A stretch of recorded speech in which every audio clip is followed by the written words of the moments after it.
¿Qué tal? Hola, hola Mario, es de los primeros en conectarte.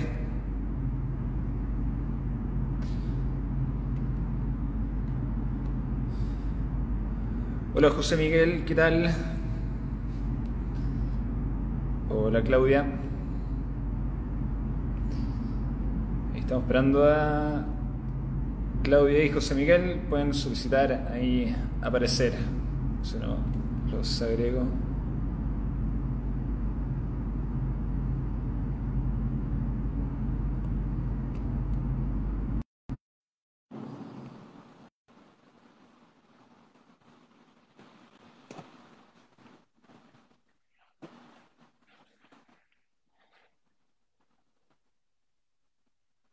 Hola Claudia. Hola, ¿cómo están? Ahí sí los veo. ¿Qué Me tal, veo y los Boris? veo. Hola José Miguel. ¿Qué tal? ¿Cómo están? Muy bien, ¿y tú? Bien, bien. Qué bueno, oye, No, no, gracias. no veo a José Miguel todavía. ¿Se ven o todavía no? Yo te escucho, ¿tú me escucháis? Sí, perfecto. Claudia, le damos.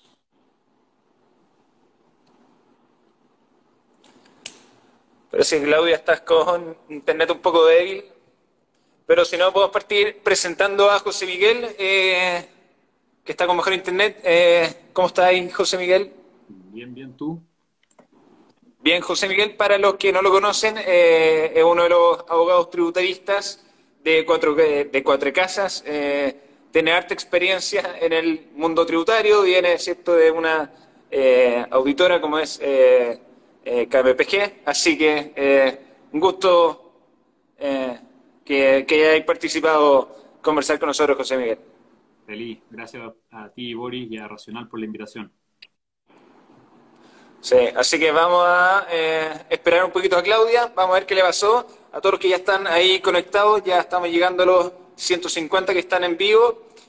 Vayan mandándonos las preguntas, tenemos hartos temas, vamos a estar comentando un poquito de los cambios que parten hoy día, el 107, pero sobre todo los cambios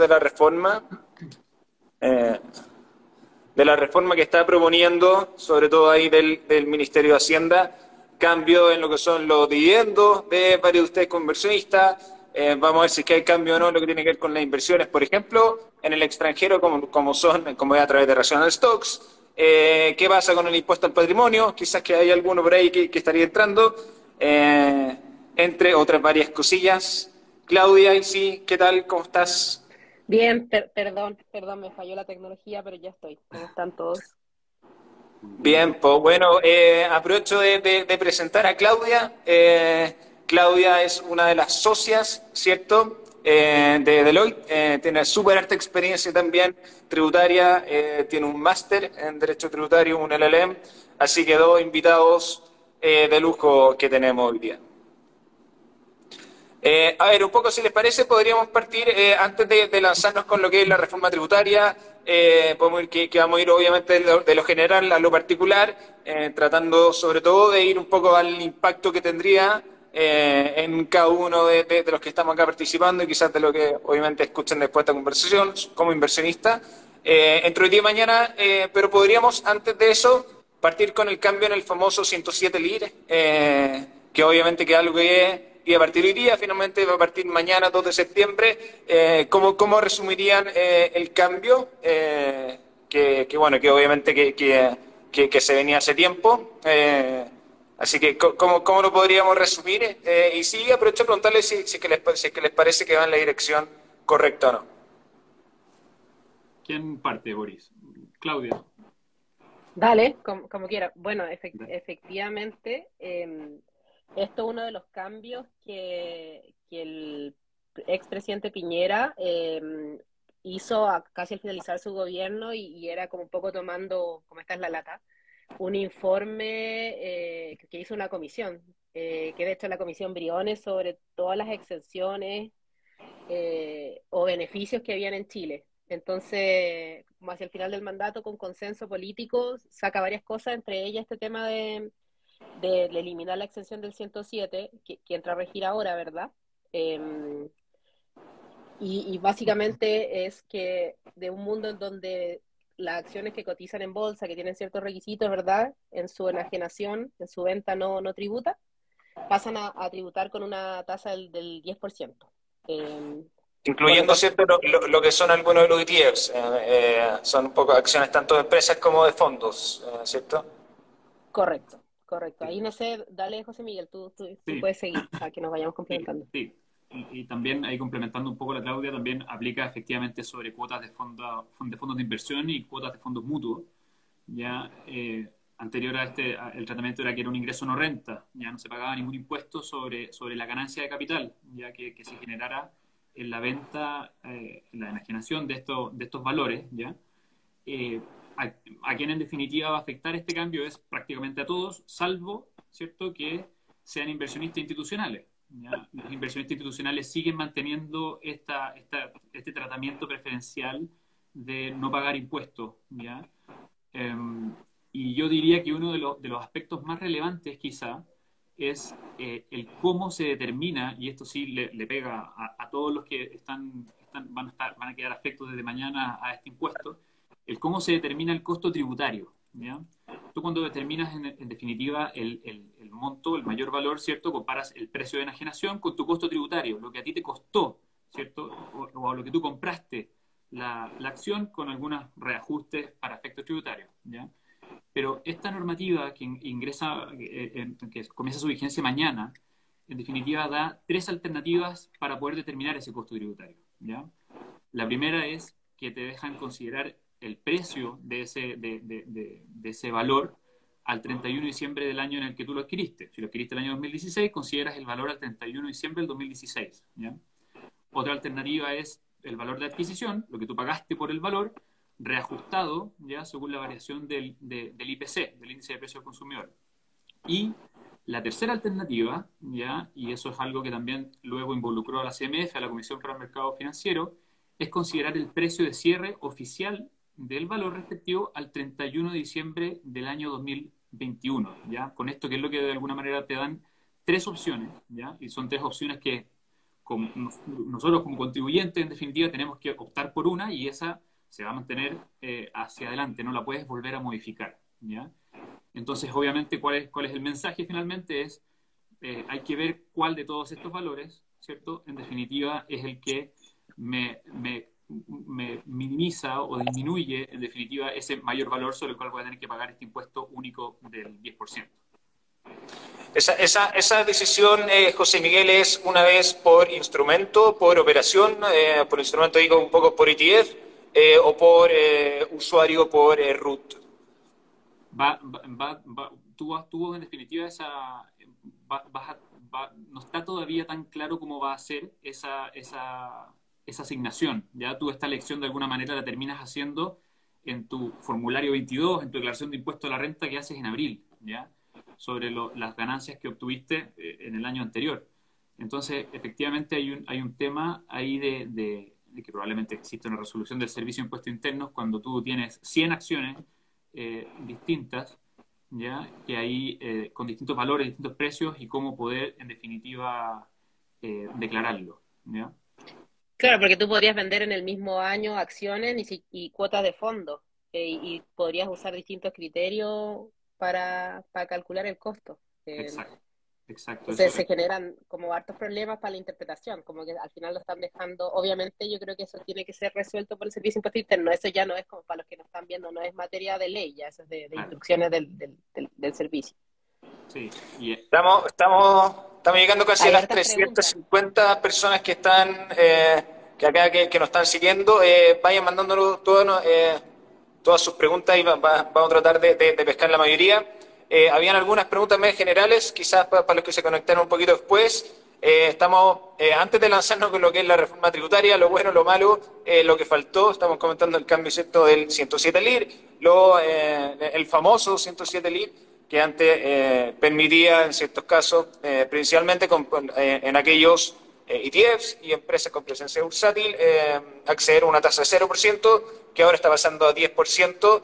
Esa tasa del 10% es sobre la ganancia, que es súper importante, no es sobre la inversión total. Habían algunas preguntas por ahí, y estamos hablando recién, ¿cierto?, de que habían distintas formas de calcular esa ganancia en base a cuál es el precio de adquisición o el costo con el que se compara. Si les parece, podemos lanzarnos en lo que es la reforma. Ha pasado un poquito piola. Antes, Boris, yo creo que una cosa importante, ¿ya? Es un impuesto único, ¿ya? Eso es importante, es un impuesto único del 10%. O sea, tú vas a pagar este impuesto y para aquellos que tengan sociedades, que tienen inversiones ya en esto también, eso no se va a gravar nuevamente con impuesto cuando vaya subiendo y llegue a la persona, al beneficiario efectivo, en definitiva, ¿ya? Es solamente ese impuesto del 10% y nada más, ¿ya? Y también, Claro. dale, Claudia. No, solamente que ahí estaban preguntando si es que el dividendo paga, y la verdad es que sí, pues ahí paga de acuerdo al global de cada persona, son cosas distintas. Una cosa es la ganancia, otra cosa es que te repartan dividendos las acciones, pues. Sí, claro, Exacto. Es un buen punto eso, que puede ser un poquito fácil confundirse. Efectivamente, esta conversación es cuando uno vende una cuota de un ETF o vende una acción a un precio mayor de la que se compró, que es distinto de cuando las acciones que uno tiene, cuando los ETFs que uno tiene, le reparten ciertos dividendos. Lo otro que es interesante tanto del 10% es que por lo más es la misma tasa, independiente si estamos hablando de una persona que tiene ingresos súper altos o quizás que no tanto. Sí, y de hecho, Iboris, que como tú decís, lo bueno o lo malo, yo creo que eso es una de las cosas malas. Yo no creo que sea malo, y capaz que voy a ser impopular, me voy a ganar algunos dislikes ahora, haber eliminado el beneficio, pero porque sí puede ser que de verdad habían erosiones a la base. O sea, en el fondo había plata que el fisco se estaba perdiendo, pero yo sí hubiese distinguido, como tú dices, es porque la está haciendo al final como un impuesto regresivo, le está aplicando lo mismo al tipo que tiene, no sé, el 20% de una sociedad anónima abierta, que a la persona que tiene un 0,03%, y eso no me parece que sea equitativo, a mi juicio. Es una súper buena discusión, y vamos a volver un poquito más adelante a propósito de la tasa del 22% que propone el sistema nuevo. Reforma tributaria, para introducirla, solo un par de stats, un par de números, al final un poco para poner la situación tributaria de Chile en contexto. Si vemos, por ejemplo, lo que son los ingresos básicamente del fisco, que son tributarios y una parte no tributaria por otras fuentes, Codelco, etcétera, es un 24% del PIB. Si comparamos lo que es la cantidad de impuestos totales versus el resto de los países de la OECD, ¿cierto? El grupo de los países ricos del mundo, básicamente, y lo revisamos ajustado por cotización obligatoria, un poco para comparar peras con peras, ¿cierto? Según datos del Ministerio de Hacienda, y la OECD, Chile está en un 27% del PIB. Eso es 7 puntos más bajo que el promedio actual de 34% de la OECD. Es decir, estamos en Chile recaudando menos como porcentaje de lo que se genera de lo que se genera cada año, ¿cierto? Y si vemos en específico, que son otros de los datos que están circulando en las presentaciones del Ministerio de Hacienda, si hacemos un poco un doble clic en lo que son y vemos un poco en dónde se producen las mayores diferencias, probablemente una de las mayores tiene que ver con cuánto recaudan los impuestos personales, que ahí el porcentaje de Chile es del orden del 2% del PIB versus en este grupo, en el promedio de este grupo, que es cercano al 8%. Y no solamente eso, un poco para meterle más en esta introducción, si es que vemos cómo se distribuye o cuánto están pagando entre las personas de los distintos deciles de Chile, vemos que básicamente que los más ricos pagan un porcentaje más bajo si es que medimos el IVA y el impuesto a la renta. En general, los distintos deciles están entre 13 y 15%, pero por ejemplo el top 0,01 es casi 10%. Y entonces la reforma lo que busca, al menos como lo comentan del gobierno, es, entre otras cosas, recaudar más, ¿cierto? Y hacerlo de manera más equitativa. Y para eso es que proponen el sistema dual o semidual, entre otras cosas, ¿cierto? Pero para partir por ahí, versus un sistema semi-integrado. Entonces, ¿por dónde partimos un poco abordando esto? ¿En qué consiste este sistema dual, semidual? ¿De qué estamos hablando? Dale, ahora tú.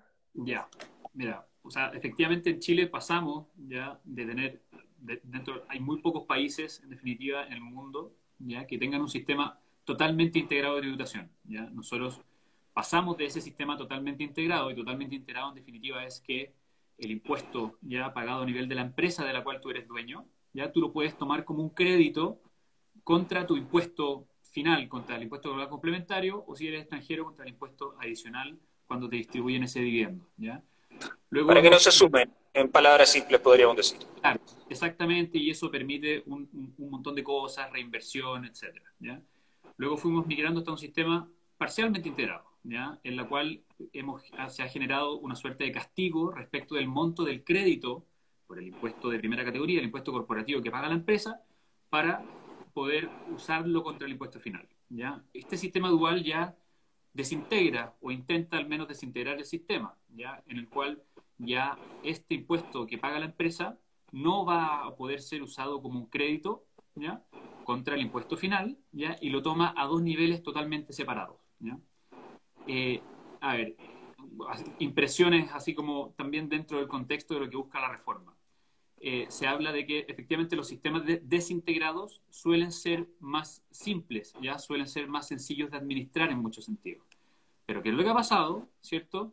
Como Chile tiene ciertas cosas muy específicas, regímenes de renta presunta, obligaciones bajo sus convenios de doble tributación, el sistema dual o totalmente desintegrado, ¿cierto?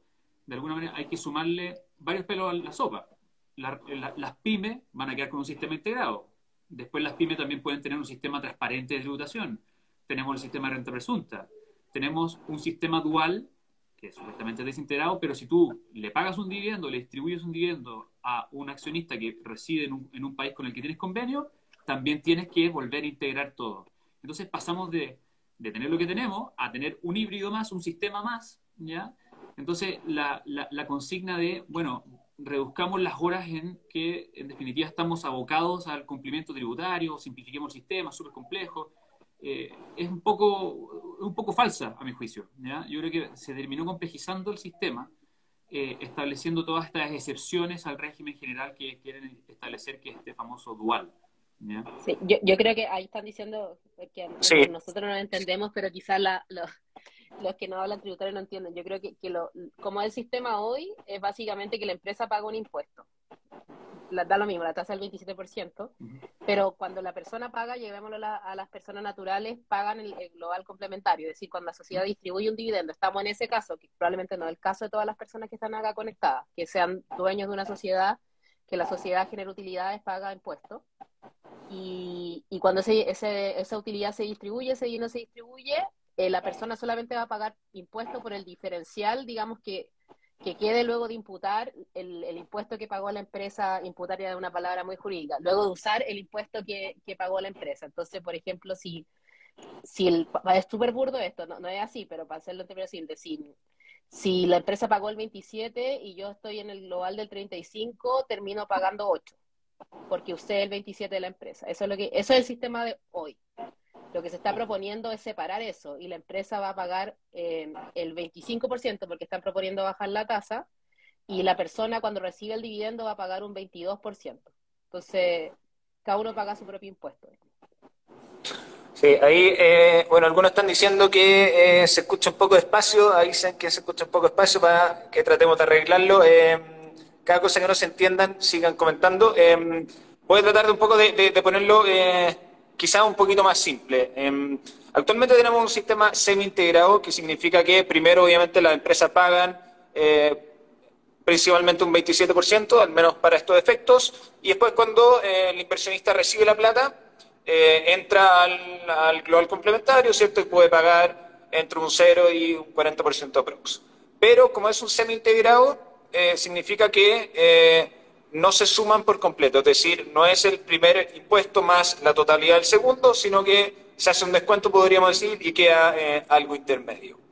El sistema que proponen ahora en cierto sentido lo simplifica, en el sentido de que los separa, pero trae cosillas nuevas. Entonces, el sistema dual deja el impuesto de las empresas en 25% y lo separa del impuesto personal, llamémoslo, y aparece la tasa del 22%, ¿cierto? ¿Cómo funciona esta tasa del 22%? Por ejemplo, y para aterrizarlo más, de un inversionista que está invirtiendo en algún ETF. Y compra 100 y vende a 200. Un poco para tratar de ir aterrizándolo. Esos 100% de ganancia. ¿Cómo tributan actualmente y cómo tributarían con esta nueva tasa del 22%, más allá del sistema dual o no dual, semidual, semi-integrado o no? ¿Cuáles vendrían siendo un poco las principales diferencias, por ejemplo, para un inversionista en algún ETF o en algún fondo o en alguna acción? Pero hablamos de los fondos, porque los fondos tienen, como que nos vamos a otro tema. No sé cómo lo ponemos con números de 100, es decir, si la empresa tiene 100 de utilidad, hoy paga 27 se los queda el fisco, ¿no? Y la diferencia, ¿verdad? Que serían ¿cuántos son los 60 y 63? Los distribuye y eso llega a la persona. Eso es lo que es hoy y esa persona tiene derecho a utilizar un 65% del 27. Entonces ahí te da una tasa para la persona, asumamos que está en la máxima de un 44,45. Eso es lo que pasa Sí. hoy. Sí, ahí hay dos formas de verlo. Efectivamente, Claudia tiene razón en el sentido de que si queremos ver un poco el impuesto total, hay que considerar la parte de la empresa.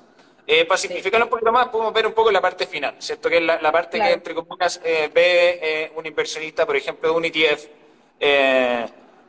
da lo mismo el ETF. Ahí al final, como funciona actualmente, dejemos de lado el 107 LIT para tratar de ir separando el mono. Entra la ganancia en general, entraría un poco al global complementario, ¿cierto? Sí. En este nuevo sistema no sería así. Y hay algunas sino que sería un 22%. Pero ese 22% es mayor a la tasa que pagan algunas personas y menor a los que ganan más plata. ¿Cómo funciona eso, José Miguel? ¿Hay algunos que ganan, otros que no? Sí, a ver, el 22%, en definitiva, cuando lo paga la empresa que lo distribuye, ¿ya? En definitiva, cuando pagas el 22%, lo que ocurre es que esa renta no se va a gravar con impuesto global complementario, ¿ya? De ahí la tributación de esa empresa, de esa persona ya se zanjó respecto de ese dividendo, ¿ya? Distinto es, por supuesto, si esa persona tiene una tasa inferior, ¿ya? Al 22%, puede reliquidar las rentas, ¿ya?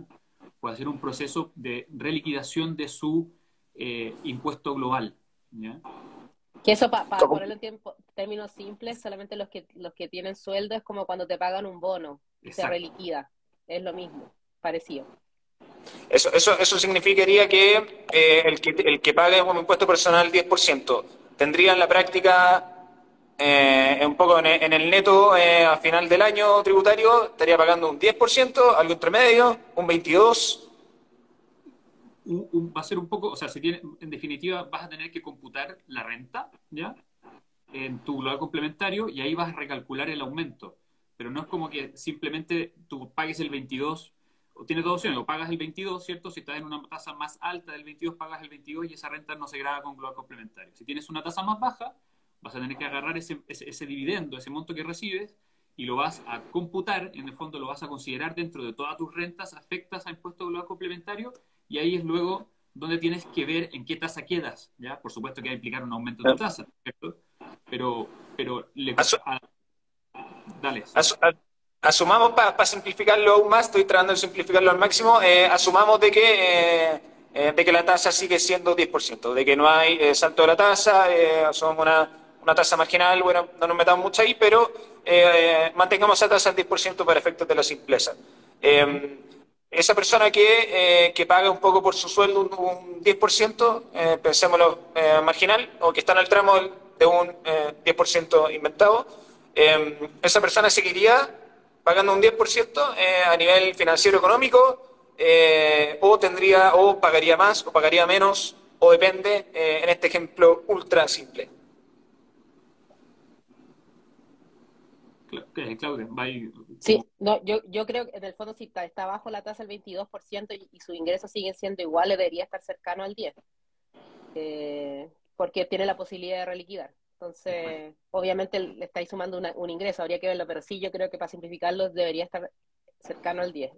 Donde varía en el fondo son los que tienen más ingresos, porque pueden estar recibiendo no solamente rentas de dividendos, que están afecta al 22%, sino otras rentas afecta global complementario. Entonces ahí se suman las cosas. Y esa es la contraparte, y podemos ir también un poquito al caso de qué pasaba con el que estaba en un tramo mayor al 22%.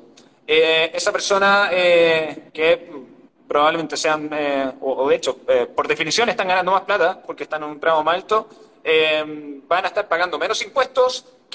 ¿Cuál es el análisis que hay que hacer? Y cuál es un poco la tasa total. Acá una de las cosas que ha enfatizado el ministro de Hacienda es que la tasa a pagar completa máxima, considerando el impuesto a la empresa, considerando el 22%, considerando una pequeña tasa entre medio, sería el 43%, que es justamente el promedio de la tasa de la OSD. Sí, yo creo ahí, Boris, que en definitiva el que paga sobre el 22%, ya, si tú en definitiva pagas el impuesto a la renta del capital, que es este 22%, esa renta no va a gravarse con impuesto a lo complementario, ¿ya? Como funciona para llegar en definitiva, como funciona para llegar al 43%, sobre una base de 100, tú dices, la empresa generó utilidad por 100, ¿ya? Esa empresa va a pagar un 25, bajo este sistema, 25% de impuestos, ¿ya? Entonces te quedan disponibles para poder distribuir a tu accionista, ¿cierto? 75, ¿ya? Hay un dividendo, Un ¿cierto? dividendo. ¿No? Te queda caja, claro, tú provisionaste la caja para pagar el impuesto, te quedan 75 distribuibles, ¿ya? Y de esos 75 distribuibles, en definitiva, tú tienes que aplicar la tasa del 22%, ¿ya? Y eso te da, en definitiva, a pagar sobre ese dividendo específico más o menos 16.5, 17 pesos, ¿ya? Que es lo que tienes que después volver a sumar a lo que pagaste aguas abajo a nivel de la sociedad. Entonces, la tasa, obviamente, en el consolidado, la renta desde la generación de la renta hasta que tú la recibes para consumirla, va a llegar ahí al 42.9, 43%. Sí. Bueno, vamos a ir. No, en realidad podemos hacer una última pregunta. Esta conversación, por muy simple que estaba tratando de mantenerla, ya se empezó a enredar un poco. Antes de avanzar con las otras partes, quería preguntarle, en su opinión, ¿vale la pena hacer un cambio de cómo funciona el sistema en relación a dual, semidual, integrado, semi-integrado? ¿Era un tema más de parámetros o de agregar cosas adicionales? ¿Se está simplificando verdaderamente? ¿Va en la dirección correcta, en su opinión? Ahí me tocaba a mí, ¿no? Bueno, ya empecé a leer. Yo creo que efectivamente si esto fuera, se hubiese hecho simple, sin tantos regímenes porque ahora estamos hablando del general, pero como dijo José Miguel, está el de PYME, está lo que pasa con los extranjeros, cuando recién un país con convenio, que siguen teniendo un sistema totalmente integrado, entonces eso hace que no sea simple. O sea, hay países en que se hace simple. Obviamente la teoría funciona, pero yo creo que acá, de lo que hemos visto, por lo menos mi opinión es que no es simple. Y también, por lo menos lo que yo he estudiado, es que los países, porque acá, tú lo dijiste, Boris, no es algo raro.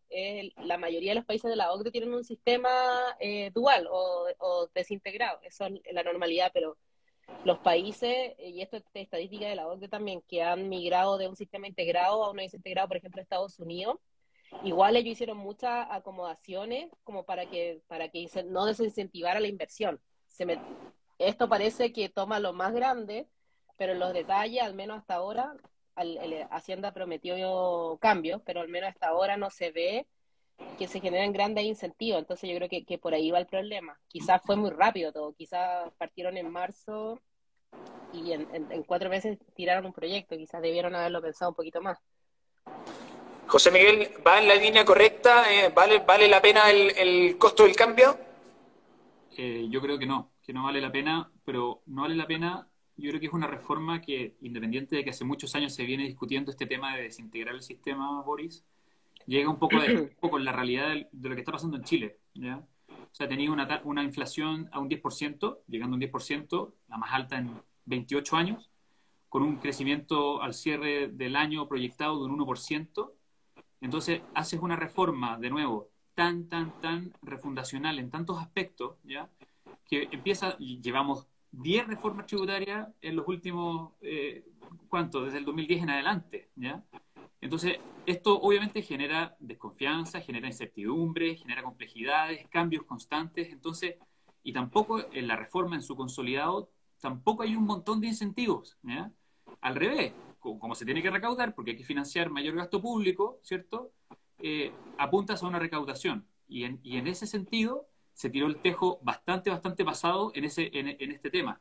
A ver, todos, y es la práctica y lo que ha ido ocurriendo en cada vez que sale un proyecto de reforma tributaria. El tejo se tira bien pasado, ¿ya? Y eso no es misterio para nadie. Y ahora es cuando, después de leer el texto y ver de verdad las implicancias del texto, de cómo está y lo que impacta, es donde empiezan a darse este proceso de indicaciones, en los que van ajustándose las cosas para volver a ser un poco más atractivo. Y entonces, si tú me preguntas, es una reforma que va en el camino correcto, ¿cierto? Pero para una realidad de Chile que no está ni cercana a ser la que tiene que estar para poder hacer esta reforma. Vamos a ir avanzando con temas distintos, pero solo para tratar de cerrar el tema un poco, sobre todo desde el punto de vista de un inversionista que está invirtiendo en ETF. Están llegando varios comentarios, también hay un par de las preguntas que han enviado, que preguntan básicamente, por ejemplo, es una pregunta de, no sale de quién, pero ¿qué impuesto debemos esperar quienes compren ETFs en Estados Unidos, vía Rational Stocks o vía cualquier broker en Estados Unidos? Si pudiéramos hacer un poco un ultra resumen de cómo funciona eso ahora, cuál sería el cambio, y si es que hay diferencias para alguien que está en los tramos, en los primeros tramos del impuesto a la renta versus los que están en los tramos de 3, 4, 5, 8 millones o más. Un poco, si quisiéramos un poco graficar parte de lo conversado ahí para los que están preguntando todavía. Claudia, Claro, ¿con qué habría que quedarse en ese temilla? en general, si tú recibes una utilidad del extranjero, de cualquier tipo, tributa en Chile cuando tú la recibes, no cuando la generas allá. Cuando tú la recibes como persona va a tributar en Chile. Y actualmente tú puedes utilizar como crédito contra tu global o si inviertes a través de tu sociedad, en tu sociedad el impuesto pagado en el extranjero. Hay que cumplir una serie de requisitos y todo, pero eso se puede utilizar. Así que ahí eso es súper bueno. La reforma, ¿en qué innova en eso? No necesariamente a personas que invierten directo, pero por ejemplo, si uno invirtiera a través de una sociedad, asumamos que una persona tiene una sociedad y la sociedad es la que invirtió en las acciones en Estados Unidos. Ese impuesto que se pagó en Estados Unidos ahora se puede usar solamente como, si se aprueba la reforma, como crédito a nivel de la sociedad, pero ya no va a ser acreditable cuando ese dividendo de la empresa chilena se distribuye a la persona natural. Se elimina la posibilidad de utilizar créditos por impuestos pagados en el extranjero a personas naturales. Un tema relevante. Parece que le estamos perdiendo, Claudia. José Miguel, una persona natural, ¿con qué se queda? ¿Qué entra a reemplazar este 22%? ¿Cuándo es 22% versus...? Sí, yo creo que ahí, bueno, podemos revisarlo. El texto efectivamente es bien confuso en varias partes respecto a los créditos, ¿ya? Si una persona invierte en Rational Stocks afuera, ¿ya? Y básicamente le distribuyes un dividendo a esa persona, en Estados Unidos te van a retener un impuesto del 30% sobre ese dividendo, ¿ya? En definitiva, ¿qué es lo que va a ocurrir? ¿Ya? Y ahí yo creo que de alguna manera ese crédito, ese impuesto sí lo va a poder ocupar como crédito la persona, pero efectivamente va a poder ocuparlo como crédito solamente hasta un 27%, ¿ya? Yo creo que la persona va a poder ocupar el crédito por el impuesto pagado en Estados Unidos, ¿ya? Contra su global complementario, pero con un tope del 27%. Antes el tope era 35%. Entonces, en definitiva, ¿qué es lo que ocurre? Acá, para la persona que está invirtiendo en Chile en estas acciones en Estados Unidos, lo que va a pasar es que se te va a encarecer la inversión. ¿Por qué? Porque vas a tener un 3% de ese crédito que no lo vas a poder ocupar. Pero estamos de nuevo hablando en tramos, ¿cierto? De personas que tienen una tasa efectiva de global complementario de un 27%, que estamos hablando de una renta de 15 millones de pesos al mes, ¿ya? Ellos son los que en definitiva el impuesto que le cobren en Estados Unidos van a poder ocuparlo solamente hasta el 27% y dejando un 3% de costo en definitiva en el camino. Por tanto, ese punto vamos a ir avanzando. José Miguel, mencionaste justamente las tasas de impuestos personales, lo que se llama siempre una jerga un poco más técnica, el impuesto de segunda categoría, y el proyecto trae cambios. Trae cambios, pero en los tramos más altos, básicamente en la mitad, desde la mitad para arriba de los tramos, pero según datos del Ministerio, solamente el 3% de los contribuyentes de las personas que están pagando impuestos caerían ahí. Solo para algunos números, los que ganan 4 millones, desde 4 millones, en vez de un 23 marginal, van a estar pagando un 26. En el tramo después, el que era 30 pasa a 35, el que era 35 pasa a 40, y el tramo superior ahora queda en 43%, que es el mismo 43% que pagaría con este nuevo sistema el inversionista que está recibiendo rentas por su capital y no por su trabajo.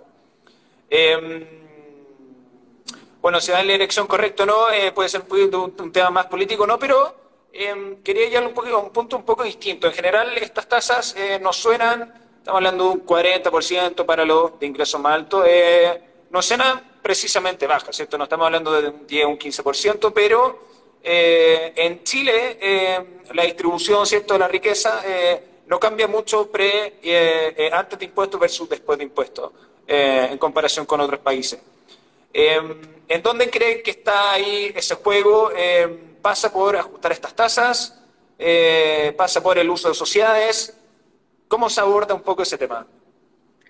Ahí hubo, perdón que no sé qué le pasa a mi conexión, Murphy, pero ahí hubo algunos que propusieron por ahí que si es que tú le aumentabas un poco, es súper impopular esto, de nuevo, iba a impopular un poco las tasas a los tramos más bajos, podías como recaudar como un punto del PIB.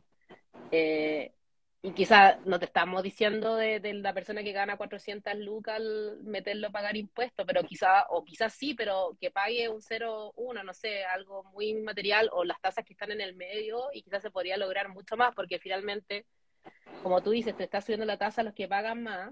Probablemente los que pagan más ya están sacando sus cosas para afuera, ya están con planificaciones. Antes de la vigencia de la ley, entonces ni siquiera en teoría le aplicaría este impuesto a la salida, que lo podemos conversar también. Entonces, como que yo creo que no aborda el tema de fondo. Que finalmente, cómo lograr de manera... De nuevo me corté, no lo puedo creer. Ahí creo que volviste, Claudia. Te voy a interrumpir para hacerte un poco el contrapunto, porque efectivamente hay algunos que dicen, oye, que paguen más los que ahora no están pagando, alguien que gana 500.000 pesos, o que pague más alguien que gana 2 millones de pesos. Que se puede discutir. A mí en general, en lo personal, no me gusta mucho esa idea, pero la pregunta iba sobre todo enfocada un poco como a hacer el sistema más progresivo, ¿cierto? Un poco que los que tienen más paguen más. Y los que tienen menos, paguen efectivamente menos. Si uno ve un poco estos tramos, efectivamente pareciera como una escalera en la cual va subiendo de manera razonable, ¿cierto? En cierto sentido, pero de manera considerable también. Pero si uno ve como, okay, ¿cuál es el impacto, al menos en esto, dentro de un sistema de muchas cosas? Bueno, pareciera que, y esto como veíamos antes, el top 0,1%, bueno, en realidad pareciera que está pagando menos. ¿Cómo se aborda eso, en tu opinión también, José Miguel? ¿Pasa por acá? ¿Pasa por otro lado? Yo creo que son una serie de cosas. O sea, si tú estás estableciendo una reforma tributaria, que el objetivo, claro, es recaudar, ¿ya? Y esto, en un seminario que estuvimos con la Claudia hace una semana atrás, también salió esta pregunta y se le hicimos al coordinador de política tributaria del gobierno que está haciendo el seminario.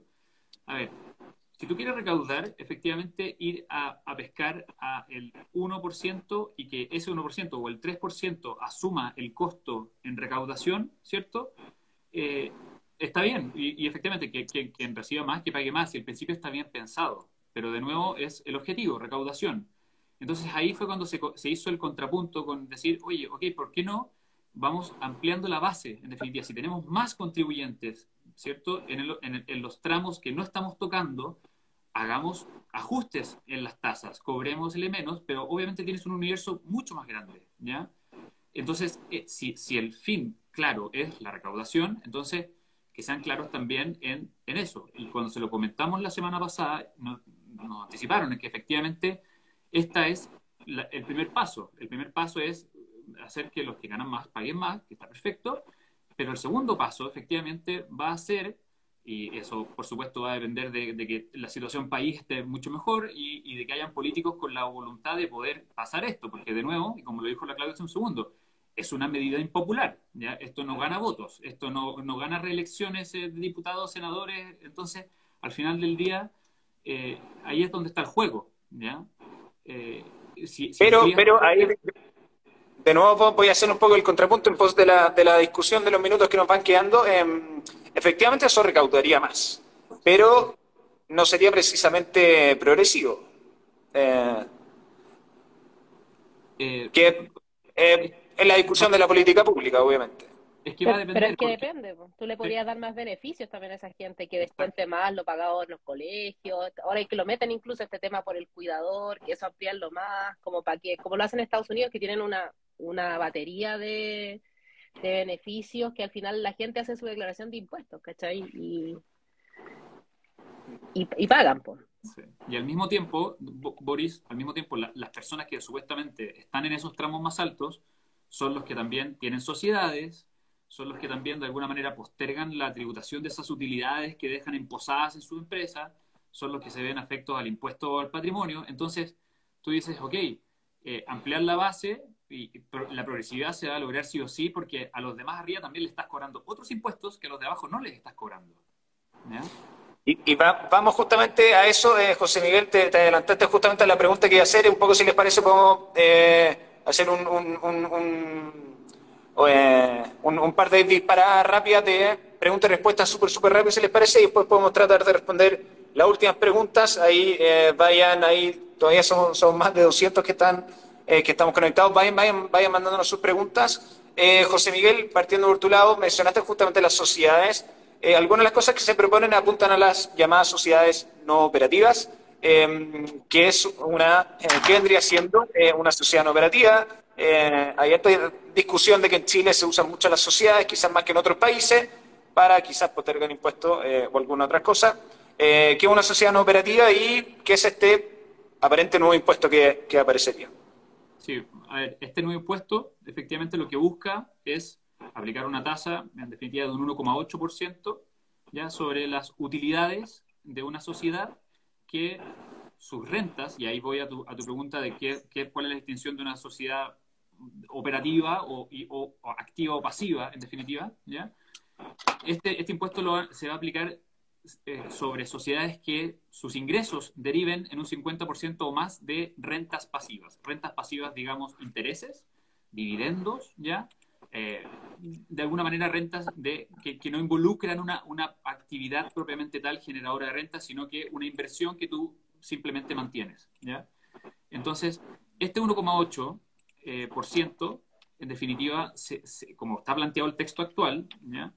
Se aplica sobre el total de la utilidad de esa empresa, sin distinguir si el origen es activo o pasivo, ¿ya? Entonces, es un gravamen muy potente para una empresa que muchas veces en vez de buscar financiamiento externo en un banco, refinancia con sus propias utilidades crecimiento, ¿ya? Entonces, ya de alguna manera han anticipado que vienen cambios a esto, ¿ya? Si lo que tú quieres es establecer un impuesto de un 1,8 sobre las utilidades para evitar el diferimiento, ¿ya? Para hacer que la gente efectivamente le salga caro mantener las utilidades en la empresa, que sea un impuesto que se aplique sobre el porcentaje de las rentas pasivas, ¿cierto? Y además sobre una base que sea equivalente al impuesto que estás difiriendo, que es en el nuevo sistema el 22%. Entonces sería ese 50% de rentas pasivas, el 22% del impuesto y sobre ese monto cobrar el 1,8%. Entonces, y bueno, es muy probable que ese 1,8 también sea más alto. Si le achicas la base, para mantener el objetivo de recaudación, estemos hablando quizás hasta de un 5%. Eso sí o sí se viene. Están llegando súper hartas preguntas de temas más bien políticos, en los cuales no nos vamos a meter en esta oportunidad. Temas crecimiento económico, otros que se gaste bien o mal la plata. Claudia, el cambio es lo que tiene que ver con arriendos. Claudia, José Miguel, quizás que hay acá algunos que efectivamente quizás que estén generando ingresos por su arriendo. ¿Podrían ver cambios? Bueno, un cambio, entiendo yo que los arriendos de bienes amoblados, típico esto quizá también es algo que afecta a muy poca parte de la población, pero típico la casa en la playa, eso deja de ser un hecho grabado con IVA. Que por ejemplo ahora típico, no sé, por Airbnb, cuando ya ahora se profesionalizó esto, ya se estaba incluyendo el IVA. Uno cuando antes lo hacía, ¿verdad? Contrato entre amigos, ese impuesto no siempre se declaraba, entonces yo creo que están transparentando quizás algo que no tenía mucha aplicación en la práctica. A nivel de empresa, obviamente eso es así, pero a nivel de personas naturales era bien difícil que alguien pagase el IVA cuando arrendaba un bien amoblado. Eso es lo que se propone eliminar con la reforma. Hay un tema también que igual es complejo, yo creo que para hablar acá de reorganizaciones con inmuebles, que no creo que sea Y, como y, para meterse ahora. y también el tema del DFL2, ¿ya? De los arrendamientos de los DFL2, ¿ya? Que es la típica inversión que tú haces en un departamento y lo tienes para arriendo, ¿ya? Esa renta de arrendamiento no paga impuestos. Ahora con las modificaciones al DFL2 también se iban a pasar a pagar impuestos, ¿ya? Entonces, Sí. eso también es algo que tener en cuenta. Perfecto. Ahí, bueno, voy a hacer las últimas dos preguntas que tengo por mi lado rápidamente, después voy a seleccionar un par. Hemos hablado harto, ¿cierto?, de impuestos adicionales, impuestos allá, impuestos para acá, pero también hay cambios que no son cambios en tasas de impuestos y números, sino como, por ejemplo, lo que es el llamado registro de beneficiarios finales. ¿Qué es esto? ¿A qué apunta? Ay, dale, bueno, esto es un poco algo que ya hace rato también está haciendo la UAF, ¿verdad? La unidad ¿cómo se llama? Para prevenir el lavado de activos, y lo que apunta es cada vez más a tener más información respecto a quiénes son los propietarios básicamente de la riqueza en Chile.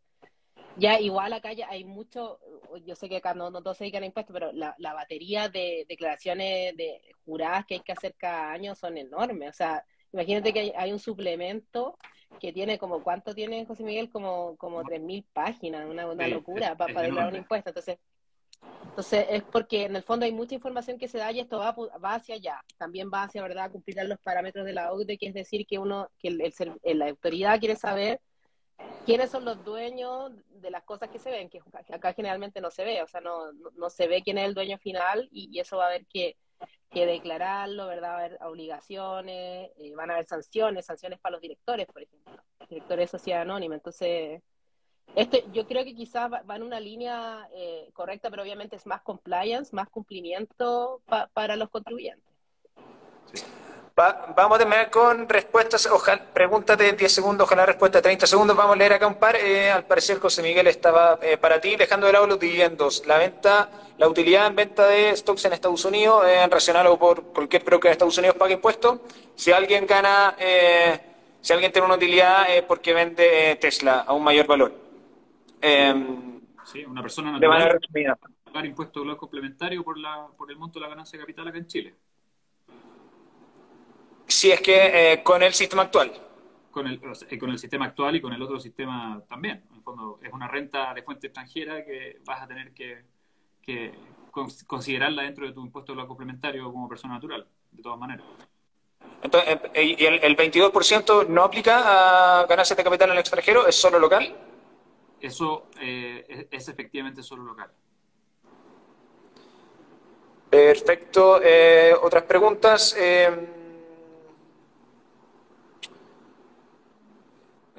Bueno, si no, voy a terminar con la última pregunta mía antes de obviamente darle las gracias. Muchas veces un poco o en general alguien podría decir como que, oye, hay mucha optimización tributaria, ¿cierto?, que apunta a terminar pagando menos impuestos.